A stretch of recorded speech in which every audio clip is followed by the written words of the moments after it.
Muy bien, tenemos la versión entonces de los vecinos de la municipalidad que ha citado una serie de documentos, pero por supuesto nosotros no nos hemos querido quedar ahí porque obviamente todavía hay que ver una serie de documentación que parece ser todavía queda en la ambigüedad. Por eso vamos a conversar el día de hoy con el director general de Control y Supervisión de Comunicaciones del Ministerio de Transportes y Comunicaciones, Carlos Enrique Maezaca Yamasaki. ¿Por qué? Porque ellos han sido citados y han sido responsabilizados por dar permiso justamente a esta empresa para instalar esta antena de telefonía móvil. Ya estamos con él. Entonces, si usted tiene alguna duda, ojo, si ustedes también están viviendo por una situación, están pasando por una situación similar en sus distritos y todavía tienen algunas dudas, por supuesto nuestras redes sociales están abiertas para ustedes para que nos hagan las preguntas. El Facebook Marcando Agenda, nuestro Twitter @marcandoagenda, nuestro WhatsApp que aparecerá en pantalla en cualquier momento y está justamente 949-665-035 y el Facebook también, Facebook Live en la plataforma de TV. Pero dicho esto, empezamos entonces con Carlos Enrique Maezaca Yamasaki. ¿Qué tal? Buenos días. Muy buenos días. Bueno, vayamos al tema. Ustedes han sido responsabilizados por dar esta autorización a la empresa para poder instalar esta antena de telefonía móvil. ¿Esto es cierto en el Agustino? Como el mismo día el Ministerio de Transportes y Comunicaciones dio su comunicado, enfáticamente hay que señalar que no es cierto. El Ministerio de Transportes y Comunicaciones no otorga autorizaciones para las instalaciones de, en este caso, por ejemplo, las torres que estaban por instalarse. Hay que señalar un marco legal. El marco legal existente hasta el año 2014 señalaba un procedimiento que demoraba 30 días y ante la falta de pronunciamiento terminaba en un silencio administrativo positivo, conocido como SAP. En el 2014, julio, se cambia esta norma por una de aprobación automática. A ver, ¿cuál es ese silencio administrativo positivo? Silencio administrativo positivo que existía antes es cuando a la falta de un pronunciamiento de la autoridad se termina dando la razón al solicitante. Sin embargo, ese procedimiento que tenía 30 días para la evaluación y para su pronunciamiento dejó de existir cuando se modificó este artículo. Muy bien, vamos a hacer una pausa ahí porque acá tenemos la ley 29022. ¿Esta es la que usted menciona? La ley que fue en algunos artículos modificada. Muy bien, acá dice, ley para el fortalecimiento de la expansión de infraestructura en telecomunicaciones en el artículo 7. En el 7.2 dice, para acogerse al procedimiento de instalación de infraestructura de telecomunicaciones, el solicitante presenta ante la entidad otorgante el y ahora nos va a explicar qué es, acompañado a dicho documento los requisitos señalados en el título 2. La falta de alguno de estos requisitos conforme a lo exige la norma impide la aprobación automática de la solicitud. Explíquenos por favor en castellano. Sí. Ok, esta ley que en algunos artículos ha sido modificada como repetida en el año 2014, señala que es necesario presentar y cumplir con una serie de requisitos. Estos requisitos cumplidos se presentan ante la autoridad local, el municipio.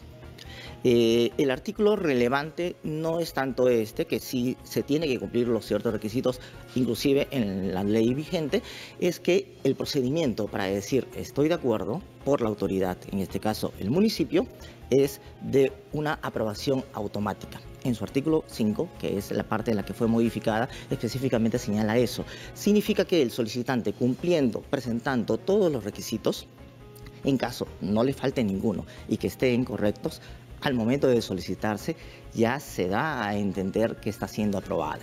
A ver, pero no tiene mucho sentido que tú vayas a la municipalidad, porque esto es a la municipalidad. En la municipalidad. No tiene mucho sentido que uno vaya con los requisitos y que solamente presente los requisitos y que ya sea aprobado. Entonces, ¿para qué presentan los requisitos a la municipalidad si ya automáticamente está aprobado?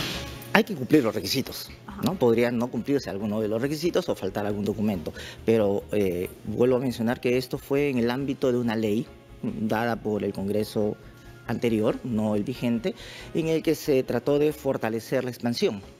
Siempre, como cualquier otra norma, está sujeta, por supuesto, a ser revisada, a ser comentada y, de ser el caso, ser vueltamente a modificarse y corregida. Claro, pero cuando yo he conversado con el funcionario de fiscalización del Agustino, lo que él menciona es cierto, es Claro, nosotros no podemos aceptar ni nada, y ahí tiene razón, porque ellos ya cuentan con el permiso, que es lo que me está diciendo, automáticamente ya tienen el permiso, ellos han cumplido con todos los requisitos, sí, ellos cumplen con todos los requisitos, nosotros no podemos hacer nada porque ya cumplen con todos los requisitos, y por ello han ido con sus matones porque los vecinos no querían. Es decir, en ese sentido, ¿cómo los protege la ley si los vecinos no quieren? Sí, bueno, en primer lugar, el tema de la violencia, el Ministerio de Transportes y Comunicaciones lamenta que haya hechos de este tipo en todos los sentidos y en todos los ámbitos. Y respecto a el ámbito de lo que esa ley cubre en la actualidad, repetimos, como sector estamos dispuestos a seguir analizando mejores alternativas. Sin embargo, por rango de categoría normativa, la ley está en un nivel superior de cumplimiento. Es decir, la ley no permite que la municipalidad tome cartas en el asunto. Permitiría que en el momento de la evaluación de ese momento de la solicitud, ver algún faltante de información, algún requisito no cumplido. Claro, pero si la empresa cumple con los requisitos, no puede evitar que se instale la antena en ese parque. Sí, justamente le leo el artículo correspondiente respecto a que estas solicitudes de las que estamos comentando se sujetan a un procedimiento administrativo de aprobación automática. Se supone, se entiende y se establece, por supuesto, el cumplimiento de todos los requisitos, pero la clave del tema es justamente un procedimiento de aprobación automática. Perfecto, esto está clarísimo, pero ¿qué pasa con el tema de la participación ciudadana? O sea, ese espacio es público, ¿no? ¿Qué pasa con los vecinos que utilizan ese parque para llevar a sus hijos a jugar? Es un espacio público. Se supone que en la normativa también dice, si no me equivoco, que tiene que haber participación ciudadana, que la empresa tiene que haber conversado con los vecinos para que los vecinos digan que sí. Los vecinos dijeron que no. Ellos están en su derecho de reclamar. ¿Qué pasa ahí? El marco legal, que es el que nos rige a todos, es el que no establece esa consulta previa y aprobación previa de los pobladores. Nuevamente les menciono, es decir, es entendible la preocupación de la gente. Seguimos viendo alternativas dentro del ámbito del accionar del ministerio y obviamente de los demás actores que van más allá. Como repito, es una ley, la ley tiene un rango superior para buscar algunas alternativas de mejora a esta normativa. ¿Qué alternativas le pueden dar a los vecinos? Por ejemplo, normas específicas que podríamos, repito, seguir buscando respecto a zonas de dominio público, que tienen un carácter un poco diferente, como en este caso un parque que hace muy sensible a la población. Claro, pero ¿qué pasa en estos momentos que los vecinos lo que mencionan es que los matones de la empresa siguen dando vueltas porque ellos van a regresar? Porque creo que están en su derecho en estos momentos de querer regresar y volver a querer instalar esa antena, según el marco normativo. Sigue vigente la solicitud aprobada automáticamente. Pero si los vecinos no quieren y ellos van a intentar volver a poner la antena, probablemente haya otro enfrentamiento. Sí, aquí creo que es importante ya prever temas lógicos y la conciencia de responsabilidad de todos los agentes a efectos de no exacerbar los ánimos y de seguir ahondando en este problema. No, porque si no... de hecho que no, pero el tema es que es una realidad que está ahí, no solamente en el Agustino, sino en varios distritos de nuestra ciudad. Es cierto que existe una ley que les da el derecho a esas empresas, pero también hay que tener un poco de sentido común y también velar por el bien común de nuestra sociedad, ¿no es cierto? Entonces, ¿dónde quedan los derechos de los vecinos? Digámoslo así. Ustedes hablan de modificación, pero ¿realmente lo van a modificar o lo van a dejar así? Bueno, el ministerio no es quien modifica porque no es una norma del ministerio. Plantear, ¿no? Sí, es un tema que tenemos que coordinarlo con los demás agentes, que son los que finalmente, de ser el caso, aprobarían, porque vemos esta preocupación que es entendible totalmente. Muy bien, acá tenemos otras claquetas que hemos preparado para poder entender. Dice, reglas para no permitir la instalación de la infraestructura de las antenas. Dice, obstruir la circulación de vehículos, peatones o ciclistas. Pero acá dice, las reglas para no permitir la instalación es obstruir la circulación de vehículos, peatones y ciclistas. Es un parque. Impedir el uso de plazas y parques. Afectar la visibilidad de conductores de vehículos que circulen por la vía pública, interferir en la visibilidad de la señalización de tránsito. En este caso es clarísimo, es un parque donde juegan niños. Sí, como le digo, ante este tema es justamente el artículo 7 modificado de la ley que menciono. En tanto, esta interpretación de parte de la autoridad en la que estaba y la que está el trámite, que es la municipalidad, justamente es esa autoridad la que debería dar la interpretación, y de ser el caso de haber considerado que estos supuestos, artículo 7,1, en el cual está establecido estos supuestos, entre otros más, que debería de el que instala no incurrir para no tener la prohibición, debería ser en este caso la municipalidad quien debería invocarlo a efectos de que no se podría. Entonces sí hay solución por parte de la municipalidad. Esa resolución que ha dado la municipalidad de que ya no se instale debe respetarse. Eso es lo que voy.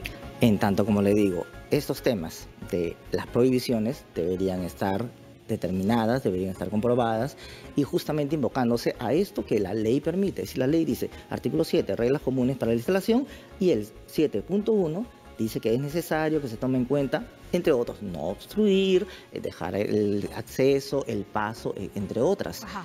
Muy bien, acá tenemos otras reglas para no permitir, hay más, dañar, impedir el acceso o hacer inviable el mantenimiento, funcionamiento, instalación, infraestructura de otros servicios públicos, dañar el patrimonio urbanístico histórico, poner en riesgo la seguridad de terceros. Entonces sí hay solución, digamos, porque usted lo que me estaba planteando es que según la norma, el derecho lo tiene la empresa, pero digamos, hay requisitos que cumplir también. Esos requisitos o prohibiciones para no incurrir justamente tienen que cumplirse y se tienen que evaluar en ese momento o en fiscalización posterior, en cualquiera de los dos momentos. Pero no hay mucho margen, entonces lo importante es ver si hay algún otro mecanismo, que es justamente parte de las alternativas que estamos evaluando, para que se pueda entender este malestar y a su vez explicar a la gente que también todo efecto de radiación existe, y existe desde que las telecomunicaciones inalámbricas están. No solamente con las telecomunicaciones o las comunicaciones inalámbricas, existen desde artefactos de la casa. Y es importante tener en cuenta eso, que todos estamos expuestos a radiaciones, pero hay que mencionar unas radiaciones específicas, las radiaciones no ionizantes. Las radiaciones no ionizantes son las que se emiten, en este caso, por las antenas de telecomunicaciones, entre otros medios de difusión inalámbrico. Como Ministerio de Transportes y Comunicaciones nos encargamos de velar porque se cumplan con los límites máximos permisibles, y en eso el Ministerio de Transportes es muy duro en seguir realizando más de 4.000 mediciones a nivel nacional todos los años, a efectos de tener la certeza y la seguridad y la tranquilidad que, según la normativa vigente, habiendo una señal que se emite, habiendo una radiación, estas radiaciones no ionizantes no superen esos límites máximos permisibles. ¿Y cómo es la fiscalización respecto del Ministerio de Transportes y Comunicaciones a las empresas respecto a la instalación? Porque la normativa es clara, es cierto, pero ¿cómo evitar precisamente que las empresas lleven matones, o cómo fiscalizar que las empresas sí tengan una participación, o sea, digamos, una buena relación con los vecinos, digámoslo así? Más allá de que el Ministerio de Transportes y Comunicaciones fiscalice el tema de justamente las ondas y qué sé yo, ¿qué otras cosas más se hace responsable el Ministerio de Transportes y Comunicaciones? En el tema de la instalación, como le comentaba, la autoridad es el municipio. ¿Sí? El Ministerio de Transportes y Comunicaciones no otorga una autorización para instalar, no está en la instalación, porque eso ya es parte de la competencia local. Básicamente. Sí. Muy bien. Muchísimas gracias, señor Carlos Enrique Maezaca Yamasaki, por habernos explicado más o menos cómo funciona el tema de la instalación. Y bueno, vamos a seguir viendo qué sucede respecto a la, digamos, a la contratación de matones, ¿no? Y no llegar a los límites de violencia. Estábamos conversando con el director general de Control y Supervisión de Comunicaciones del Ministerio de Transportes y Comunicaciones.